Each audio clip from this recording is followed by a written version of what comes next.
দ্বিতীয় দফায় Hamas Israel যুদ্ধবিরতি যখন আলোচনার টেবিলে, তখনও ফিলিস্তিনিদের ওপর অতর্কিত হামলা চালাচ্ছে ইসরায়েলি সেনারা। শনিবার দুপুরে গাজার দক্ষিণাঞ্চলের রাফা সীমান্তের কাছে ফাঁকা গুলি ছোড়ে তারা। ঠিক কী লক্ষ্য করে হঠাৎ এত চড়াও হয়েছে তা স্পষ্ট নয় স্থানীয়দের কাছেও।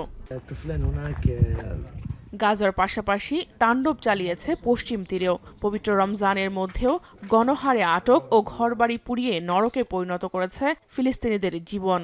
وهم فلسوا حركوا الدار هاي، ضربوا الباب هذا خلعوا على اساس يفوتوا وحركوا. لما شو بدنا نساوي؟ فتحوا الباب رحنا نجيب الاولاد، لا فيش اولاد. الاستهداف لذاكرتي، الاستهداف لاخوي، الاستهداف لقوتنا لارادتنا، الاستهداف لهذا المكان. يعني عمليه الحرق لا تستهدف فقط الحيط ولا السكن، تستهدف الانسان. গাজার এই সংকট থেকে উত্তরণে দ্বিরাষ্ট্রনীতির কোনো বিকল্প নেই বলে মত লেবাননের সাবেক প্রধানমন্ত্রীর। People, the Palestinians that have suffered for almost 8 decades and that are probably,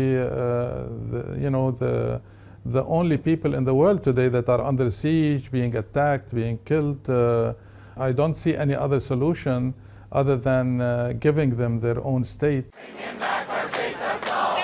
যুক্তরাষ্ট্রে আটক ফিলিস্তিনি সমর্থক মোহাম্মদ খলিলকে মুক্তির দাবিতে বিক্ষোভে নেমেছে কলাম্বিয়া বিশ্ববিদ্যালয়ের শিক্ষার্থীরা।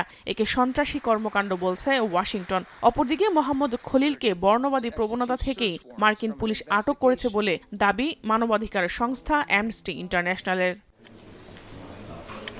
এদিকে মার্কিন প্রেসিডেন্ট ডোনাল্ড ট্রাম্প যখন ইরানের সঙ্গে নিউক্লিয়ার ইস্যুতে আলোচনায় বসার প্রস্তাব দিয়েছেন, তখন তেহরানের পাশে দাঁড়িয়েছে চীন ও রাশিয়া। শুক্রবার এই ইস্যুতে বেজিংয়ে ত্রিদেশীয় শীর্ষ কূটনৈতিক প্রতিনিধিদের বৈঠক হয়। চীন ও রাশিয়া জানায়, যুক্তরাষ্ট্র যদি ইরানের ওপর থেকে সব নিষেধাজ্ঞা প্রত্যাহার করে নেয়, তবেই কেবল নিউক্লিয়ার ইস্যুতে তাদের সঙ্গে আলোচনার গ্রাউন্ড তৈরি হবে।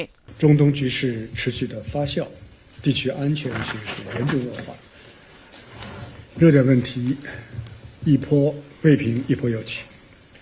作为一个负责任大国，中方始终致力于ইউরো এশিয়ার বড় তিন দেশ রাশিয়া, চীন ও ইরানের একাত্মতা আন্তর্জাতিক সম্প্রদায়ের জন্য বড় চ্যালেঞ্জ বলে মনে করছেন বিশ্লেষকরা।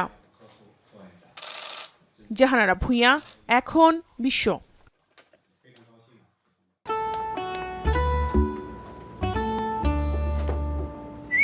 এই ঈদে জুয়েলারি ক্লোদিংয়ে বিকাশ পেমেন্টে ডিসকাউন্ট।